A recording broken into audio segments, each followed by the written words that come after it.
오늘 이 시간은 아주 알차게 해주실 분을 모셨습니다. 오늘 명지대 박정호 특임교수 인사드리도록 하겠습니다. 교수님 안녕하세요. 예, 안녕하세요. 저희는 이번에 두 번째 뵙는 거죠. 그렇네요. 토요일 프로그램에서도 뵙고. 제가 그 토요일 프로그램에서 뵙고 예. 정말 설명을 너무 완벽하게 해주셔서 정말 반했다라고 표현할 정도로 고맙습니다. 느꼈거든요. 그런데 시청자분들도 오늘 그래서 많은 기대를 하고 계십니다. 아, 예. 오늘도 큰일 잘 났네요. 부탁드릴게요. 알겠습니다. 네, 오늘 중국 이야기부터 한번 해볼까 합니다. 올해 최대 리스크가 중국이다라고 말이 나올 정도로 중국 시장이 좀 불안불안하거든요. 어떻게 보십니까, 리스크? 네, 중국 시장이 불안한 거 사실입니다. 특히 그동안 중국 경제를 움직여왔던 세 가지 엔진이 있는데요. 그 세 가지 엔진은 수출, 그다음에 인프라 투자, 그다음에 부동산 투자 세 가지로 나눠집니다. 근데 수출은 간단히 말씀드리면 반토막이 났어요. 통상적으로 GDP에서 한 20% 차지하던 수출 비중이 10%대로 주저앉았고요. 그다음에 인프라 투자 같은 경우는 대표적으로 미래 먹거리에 대한 투자들이라고 얘기할 수 있는데 반도체를 중심으로 한 투자를 그동안 한 10년 가까이 열심히 해왔거든요. 그런데 올 초에 중국의 반도체 관련한 회사가 한 3,500개 가까이가 문을 닫았습니다. 이것은 미래에 이제 먹거리를 투자하기 위한 인프라 투자도 지금 거의 잠정적으로 중단된 상태다. 이렇게 보면 될 것 같고요. 마지막 중국 경제를 움직이던 엔진 중에 하나가 부동산 투자인데요. 이 부동산 투자는 지금 뚜껑을 열어봤더니 결국 그동안의 중복 투자 그리고 방만한 투자 이런 것들이 너무 만연되어 있었고 지방 정부에서 보이지 않는 채무도 생각보다 많았다는 게 확인이 돼버렸습니다. 원래 시진핑 주석 같은 경우 수출이 반토막이 날 것을 미리 예측을 했었어요. 미중 간의 갈등으로 인해서 원만하지 않겠다 해서 본인은 앞으로 내수 중심으로 중국 경제를 이끌어 가겠다라고 했는데 중국에서 내수 비중에선 부동산이 한 반 가까이 차지하거든요. 그런데 그게 중복 투자, 방만 투자라는 게 확인되다 보니까 지금 중국이 이 실타래를 구조적인 엉킨 실타래를 어떻게 풀지 상당히 고심이 많은 듯합니다. 막상 부동산 투자에 대해서 열어보니까 너무 실망스러웠다였는데 저는 왜 이 질문을 드렸냐, 왜 중국 이야기를 하느냐. 왜냐하면 저희는 바로 옆에 한국이라는 나라가 있고 한국에 대한 리스크, 영향이 미치는 게 굉장히 크잖아요. 어떻게 보십니까? 과연 이게 발목을 잡을 거라고 보시는지요? 네, 간접적으로는 지금 발목이 조금씩 잡히는 건 사실이에요. 근데 직접적으로 우리가 글로벌 금융위기처럼 어떻게 보면 한 국가의 부동산 리스크가 전 세계적인 금융 대란이나 경제 위기로 치달을 것 같지는 않습니다. 그것은 글로벌 금융위기 때는요, 미국의 서브프라임인 모기지 상품을 미국의 금융회사들이 이 리스크를 자신들이 떠안기가 싫어서 이걸 다른 방법으로 쪼개서 파생 상품화해서 전 세계에 다시 판매를 했거든요. 그러다 보니까 이 서브프라임 모기지를 중심으로 한 부실 채권들이 늘어나다 보니 이게 전 세계 다른 금융사까지 그런 경로에 의해서 확산이 됐던 거예요. 그런데 지금 중국의 부동산 개발 회사들 같은 경우는 대부분의 개발 자금의 한 80% 이상을 중국 내부에서 조달을 했습니다. 그 얘기는 달리 말하면 중국 중앙은행이나 중국 정부의 어떻게 보면 의지만 있으면 만기 채권 연장을 한다든가 이자를 탕감해 주는 등으로 인해서 연착륙을 할 수 있게끔 충분히 도와줄 수 있는 여지가 있긴 합니다. 그런데 이 과정에서 그러면 중국 정부가 나름대로 수습은 하겠네요. 그럼 한국 경제에 영향이 없겠네요. 이렇게 생각할 수가 있는데요.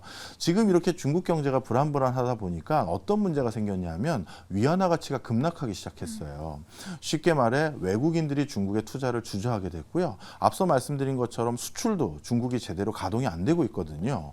그러면 중국 내에서 달러가 이렇게 품귀 현상이 일어나다 보면 자연스럽게 위안화 가치는 떨어지게 되는데 독특하게 국제 금융 시장에서 외환 시장에서 위안화와 우리 원화는 동조화 현상이 강합니다. 그래서 위안화가 떨어졌을 때 같이 원화 가격도 저평가를 받는 기저가 많아요. 그래서 요즘 우리나라 환율도 다시 1,300원대 중반까지 올라가는 등등의 여러 가지 환율 불안전성이 야기되는데요. 이런 환율 불안전성 등으로 인해서 우리 내수 경제에 악영향을 미칠 수 있는 그런 간접적인 이유는 있지만 직접적으로 우리가 중국에 돈을 빌려줬는데 떼어먹힌다든가 이런 것들은 좀 상대적으로 덜 걱정해도 될 것 같습니다. 실제 외국 투자자분들도 그렇고 중국 쪽의 자금을 미국이나 해외 투자로 옮기고 있는 건 맞지만 그래서 위화나 원화가 이제 동조화 현상이 일어나다 보니까 한국에 미치는 영향력이 아예 없지는 않을 거다. 그럼에도 불구하고 중국은 중국이기 때문에 스스로 뭔가 다시 살아날 수 있는 방안들을 찾기 때문에 한국 시장에 미치는 영향력은 있긴 해도 제한적일 것이다라고 이야기를 해주셨어요. 하나만 더 말씀드려도 될까요? 안 됩니다. 라고 하면 안 되겠죠. 예. 네.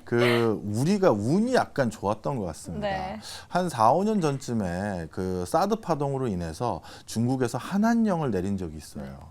그런데 그때 한한령이 내려지면서 우리가 그 당시 중국 경제에 대한 의존도가 일부 완화됐던 완충작용을 지금 해버린 겁니다. 그 당시 중국 관광객들이 한국에 관광 안 왔고요. 그 당시 한한령이 내려지고 난 뒤에는 한국 가수의 단독 공연 중에 단 한 건도 중국 본토에서 허용된 적이 없어요.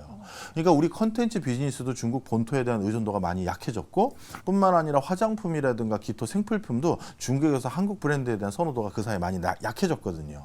그러다 보니까 지금 당장 이렇게 중국 경제가 어려워졌을 때 우리가 예전처럼 의존도가 높았다면 엄청난 데미지를 입었을 테지만 한한령이라는 그때가 약간 터닝 포인트가 돼서 중국 경제의 의존도를 약간 빼놨기 때문에 지금은 조금 견딜 수가 있는 것이죠. 오히려 매를 미리 맞은 격이 그렇죠. 됐네요. 그때 예. 당시의 악재가 오히려 지금으로서는 호재로 좀 작용을 그렇네요. 하는 것 같습니다. 다만 리스크적인 부분이 좀 불안한 건 있습니다. 시진핑 이 체제 자체가 1인 장기 통치 체제라는 게 장기적으로 봤을 때는 이게 좀 불안하거든요. 어떻게 보십니까? 네, 원래 개도국 국가들하고 비즈니스를 할 때는요, 1인 독재자가 있을 때 어떤 면에서는 비즈니스 하기가 편할 때도 있어요. 그 사람만 설득하면 나머지가 끝나거든요. 그런데 중국 같은 경우는 지금 시진핑 주석이 추진하고자 하는 정책 기조가 약간 우려되는 점이기 때문에 1인 장기 집권에 대해서 걱정을 하는 겁니다. 대표적으로 시장 메커니즘이라고 해야 될까요? 시장 원리를 무시하는 조치를 많이 하고 있거든요. 중국 내부에서 친시장적인 기저의 발언을 했던 많은 CEO들이 갑자기 실종되거나 사라지는 일들이 일어나는가 하면, 그리고 정상적인 시장 규율에 의거해서 움직이는 것들을 하루아침에 예를 들어서 아이폰이라든가 마이크론 반도체 수급이라든가 이런 거를 국가 안보라든가 아니면 정보통신과 관련된 보안 문제를 이슈 삼아서 우리 수입을 못하겠다, 아니면 우리 공무원들을 통해서 아이폰을 해외에 가서는 사용하지 못하게 하겠다라든가 이런 것들을 갑자기 뜬금없이 발표한다는 것은 비즈니스 하는 사람 입장에서는 불확실성이 너무 높아지는 거거든요. 바로 그런 이유들로 인해서 지금 시진핑의 1인 독주 체제를 지금 국제사회에서 크게 우려하고 있고요. 바로 그것 때문에 외국인 투자 자금이 더더욱 중국에 안 들어가고 있는 상황이에요. 그래서 요즘 중국의 주요 1성지 도시들, 2성지 도시들 중에서는 우리로 따지면 판교라든가 여의도, 종로와 같은 이 상업지구에 건물이 뭐 100층짜리, 50층짜리 있잖아요. 그게 통으로 빈 건물들이 너무나도 많아요. 외국인들이 더 많이 몰려올 것을 대비해서 그런 마천들을 많이 건립해 놨는데 기존에 있는 외국 기업들도 아시아 헤드쿼터를 외국에 빼고 있거든요. 그러다 보니까 이런 움직임은 철저히 시진핑의 정책 기조에 대해서 우려 섞인 분위기가, 뭐 물론 미국의 견제도 있지만요. 그런 게 같이 중첩돼서 일어나는 현상인 것 같습니다. 마치 테슬라에서 일론 머스크의 이 불안한 오너 리스크처럼 시진핑도 1인 장기 통치 체제에 대한 리스크가 그래도 잔존하고 있는 상황입니다. 자, 그런데 왜 그럼 중국이 충분히 지금 불안정함에도 불구하고 충분히 정책적으로 지원을 해줄 수 있다라고 오프닝에 말씀을 네. 해주셨는데 왜 그럼 펼치지 않는 건가요? 네, 이유가 두 가지가 있습니다. 아직까지 정책적으로 후폭풍이라든가 부작용이 어느 정도까지인지 감도 못 잡고 있는 게 첫 번째고요. 그다음 두 번째는 우리 지금 부동산 개발 회사 헝다, 완다, 비구이 위안들 중에서 특히 헝다 같은 경우나 완다도 마찬가지인데요. 자녀분들의 발언이 문제가 생겼어요. 네, 이게 우리나라에서 잘 보도가 안 된 것 같은데 헝다, 완다 같은 경우 CEO뿐만 아니라 자녀가 시진핑의 정책 기조에 대해서 반하는 듯한 발언을 인스타그램이나 이런 데 올린 적이 있어요. 그러다 보니까 그것이 일종의 괘씸죄로 적용한 거죠. 우리 마윈 회장도 정책 기조에 반하는 발언했다가 바로 그렇게 됐잖아요. 사라지셨죠. 바로 그런 여러 가지 이유가 중첩돼서 적시에 부동산 개발 회사를 어떻게 수습하겠다 하겠다라는 어떻게 보면 투명한 경제 정책을 발표하지 못한 이유가 이런 게 중첩되어 있는 거예요. 그리고 지금 이러한 부동산 개발 회사에 대한 구조 조정을 단행할 때 거기에 대한 채무를 일부 어떻게 보면 누가 떠안아 줘야 되는데 그 떠안아 줄 주체의 대표적인 회사들이 다 공공기관, 특히 부동산 같은 경우는 지방성에서 직접 관할하고 운영하고 있는 지방성의 관할하에 있는 부동산 개발 회사들인데요. 지금 중국 내부 자료입니다. 중국 내부 자료를 기준으로 했었을 때 중국의 지금 재정 불안전성이 높은 도시들의 리스트들이 나오는데 이게 상당히 충격적이에요. 장시성 같은 경우는 벌써 지방 재정이 어느 정도 고갈이 상당히 돼서 은퇴한 공무원들의 퇴직금을 지금 못 하고 있고요. 그다음에 장시성 공무원들을 구조조정했고 일부 급여는 지금 삭감한 상태예요. 그리고 중국 정부에서 집계한 두 번째로 위험 등급이 높은 재정 위험 등급이 높은 도시들 중에서는 상하이가 있어요. 네, 이런 정도로 지금 이 구조 조정을 실행할 때 그러면 이 부실 기업을 일부 부실은 털고 누가 사줄 건데 했을 때 사줄 주체가 마땅치가 않은 거예요. 바로 그런 부분에 대한 교통 정리가 완비되지 않은 상태라서 정책적 혼선이 좀 있었던 게 분명한 사실이고요. 그다음에 중국은 은행을 6개로 분류합니다. 대중소은행하고 현단위의 조합, 그다음에 현이외의 조합, 그다음에 촌지은행으로 구분되는데요. 여기에서도 실질적으로 예상한 것보다도 부동산 쪽에 직간접적으로 들어간 자금이 많다라는 걸 확인한 겁니다. 그러니까 이런 금융 쪽에 있는 자금을 추가적으로 수혈해 주거나 아니면 버퍼 역할을 할 수 있도록 투여하는 것도 사실은 다 확인을 못했기 때문에 정책적 혼선이 조금 있었다 이렇게 말씀드리고 싶어요. 아직까지 완벽하게 회복하기까지는 정책적인 문제들이 잔존하고 있는 네. 상황입니다. 또 하나가 외부적인 리스크죠. 미국과 중국. 좀 저는 미국 이제 상원 고위급들이 중국으로 가다 보니까 화해 무드가 조금 나오지 않을까, 뭐 한 번은 아닐 수 있지만 두 번째 갔을 때는 그래도 나오지 않을까 기대를 했었거든요. 그런데 오히려 더 악화되는 현상이 나타나고 있고 이제는 거의 디리스킹이 아니라 디커플링까지 가는 것 같습니다. 미국과 중국의 상황 어떻게 보십니까? 네, 많은 분들이 미국의 재무부 장관이라든가 국무부 장관이 중국을 방문한 것을 보고 화해 모드가 아니냐 오해를 하실 수가 있는데요. 이거는 이렇게 확인하시면 아주 쉽습니다. 미국의 국무부 장관이 전에는 언제쯤 중국을 직접 방문했는지를 살펴보면 되는데요. 정확히 한 5년 전쯤입니다. 이 5년 텀이라는 건 뭐와 관련이 크죠? 바로 선거예요. 그러니까 지난 미국 대선 전에도 선거를 앞두고는 국가의 불안 요인을 일부러 줄여주거든요. 리스크를 좀 완화시켜줘야 돼요. 그래서 선거 전에 바로 미국 국무장관이 중국에 가서 일단 다독거린 거예요. 자, 우리 이렇게 화해 모드를 가고 당분간 좀 뭐랄까요, 소강 상태를 유지합시다라고 한 건데 참 특이하게도 본격적인 대선에 돌입하고 나면 어떻게 되느냐? 지금 공화당도 민주당도 미국 유권자들에게 여러 정책에 대한 선호도 조사를 다 했는데요. 양쪽 정당 모두 확인된 바가 뭐냐면 미국 국민이 강력하게 희망하는 정책은 중국을 압박하는 정책을 희망하고 있어요. 그럼 트럼프가 잘하는 거 아니에요? 그렇죠. 그거는? 그런데 바이든이 트럼프 때 지금 더 하고 있잖아요. 네. 그러면 다음 선거에 재선에 임하는 바이든은 국민들이 원하는 중국 압박 정책을 더 강도 높게 할 가능성도 많고 트럼프 역시도 예전에 내가 한 거에서 뭐 우리 묻고 더블로 가라는 얘기도 있던 것처럼 그렇게 더 강도 높은 정책 기조를 만들 가능성이 높아요. 지금은 본격적인 선거전을 앞두고 나서 나름대로 미국 내에서도 중국 경제에 의존해서 생태계를 유지하는 인더스트리가 많이 있거든요. 네. 그런 곳에서 경제적으로 지금 위험해지거나 경제적으로 어려워지면 선거에 부정적인 영향이 있잖아요. 그래서 지금은 다독거리기 위해서 국무장관, 재무장관이 달려가서 회담도 하고 관세도 일부 낮추고 이런 조치를 하지만 이제 선거가 본격화되기 시작하면 굉장히 강도 높은 중국 제재가 일어날 것을 많은 사람이 예측하고 있습니다. 그러면 더 강력한 제재가 일어나게 되면은 한국 쪽으로는 더 악영향 아닙니까? 그렇죠. 악영향이 있죠. 어떤 악영향이라고 제가 이렇게 설명을 해드리냐 하면요. 앞으로 한국은 이 두 개의 가장 큰 바이어들, 어떻게 보면 바게닝 파워를 가지고 있는 두 나라에게 모두 수출을 하기 위해서는 두 가지 기술 표준에 맞춰서 제품을 두 가지 버전으로 만들어야 될 수도 있다는 거예요. 그러니까 중국 버전의 5G 프로토콜에 맞추거나 미국과 영미권 국가의 5G 프로토콜에 맞추고 기타 다른 것도 마찬가지죠. 그래서 전 세계 기술 표준이라든가 아니면 산업 생태계가 두 가지 틀로 나누어질 가능성도 상당히 많이 보여지고 있습니다. 그래서 양쪽의 시장을 우리가 모두 다 공략하려면 그 두 가지 표준에 맞는 제품 라인을 구축해야 될 것으로 보여지는데요.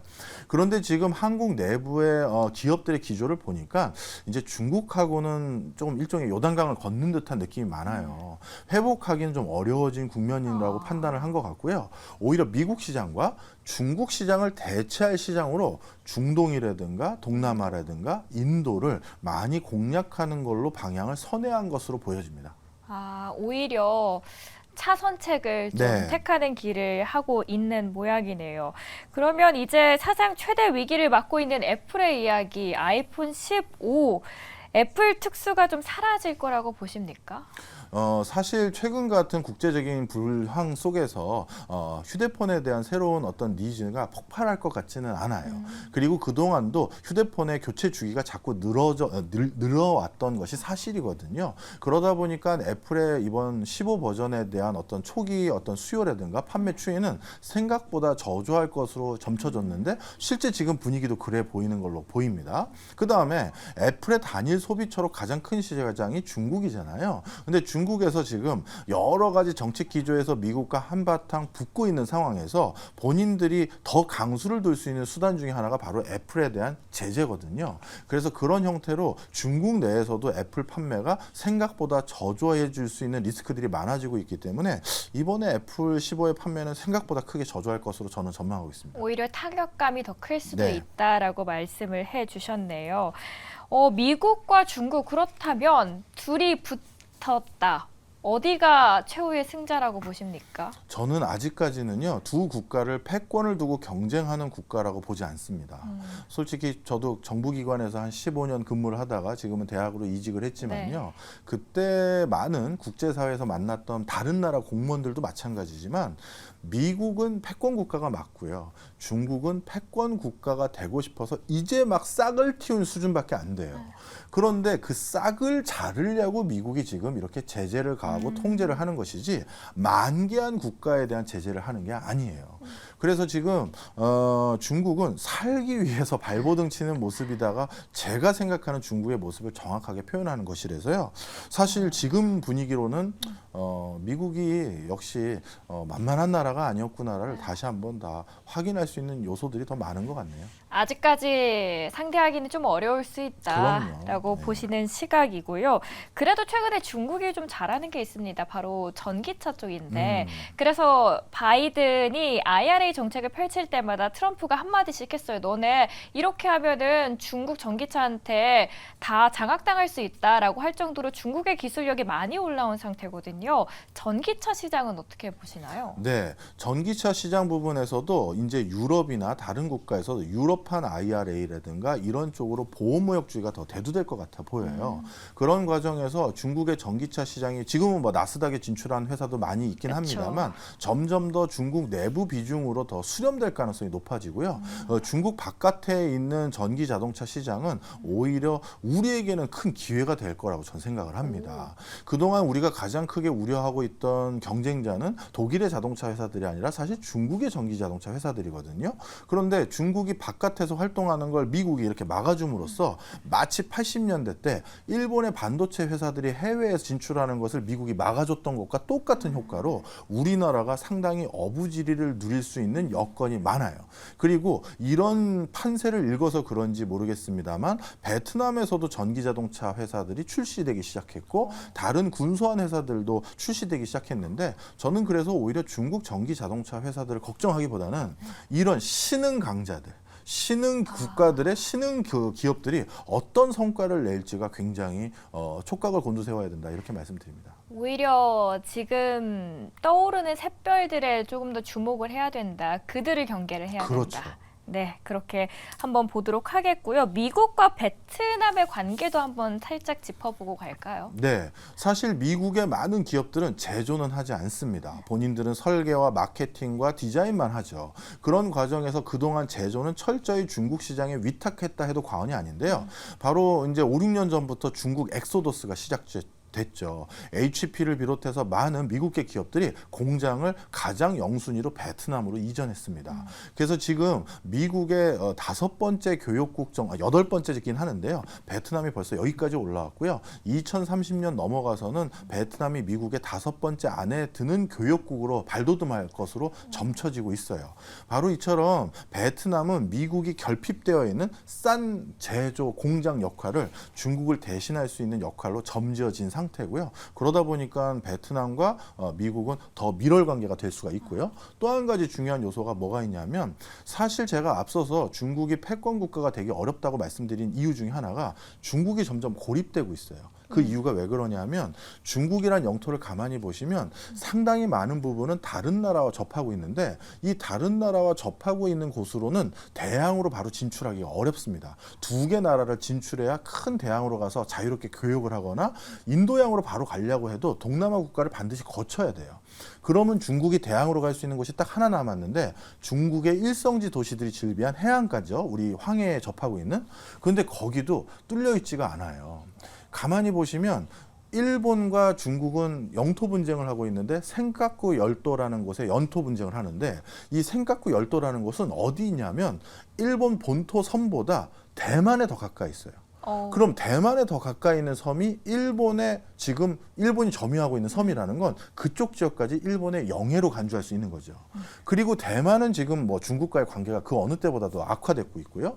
그러면 대만 밑에 있는 영해가 있는데 거기는 중국은 남중국해라고 주장을 하고 있지만 그쪽도 시사군도라든가 난사군도라든가 이런 곳을 베트남, 필리핀, 인도네시아와 영토 분쟁 중에 있어요. 그런 영토 분쟁 있는 곳에 바로 주축이 바로 베트남인데 이 베트남에 미국이 힘을 실어줄 경우 당연히 이 영토 분쟁에서 베트남도 약간의 목소리를 더 낼 수가 있고 그렇게 되면 진짜 중국이 대항으로 나갈 수 있는 모든 루트를 상당히 견제할 수가 있거든요. 그러면은 중국이 점점 고립되고 있다. 분명 뭐 중국이 스스로 일어날 수 있는 정책들을 펼칠 수도 있다라고 하지만 계속해서 고립되고 있다 하면은 중국 이러다가 망하는 거 아니에요? 망하는 것까지야 좀 과할 수 있지만 네. 그래서 중국이 그 어느 때보다도 자신들이 나갈 수 있는 루트를 찾기 위해서 1대1로 사업에 천착하는 거고요. 이번에 미국이 G20에서 미국판 1대1로 사업을 하겠다라고 하는 게 그것마저도 막기 위한 그런 포석이다 이렇게 보시면 되겠습니다. 오늘 중국에 대한 이야기 정말 많이 이야기를 해주셨는데 쏙쏙 이해가 됐습니다. 고맙습니다. 일단 그래도 미국과 중국 간의 갈등 속에서는 중국보다는 미국의 힘이 아직까지는 강한 상황인 것 같네요. 오늘은 방청객은 없었지만 그래도 제가 방청객 5분만큼의 리액션을 한번 고맙습니다. 해봤습니다. 마음에 드셨습니까? 너무 마음에 들었습니다. 그럼 다음 주에도 나오시는 걸로 하고요. 저희는 마치도록 하겠습니다. 지금까지 명지대 박정호 특임 교수와 함께 이야기 나눴습니다. 오늘 정말 감사합니다. 네, 고맙습니다.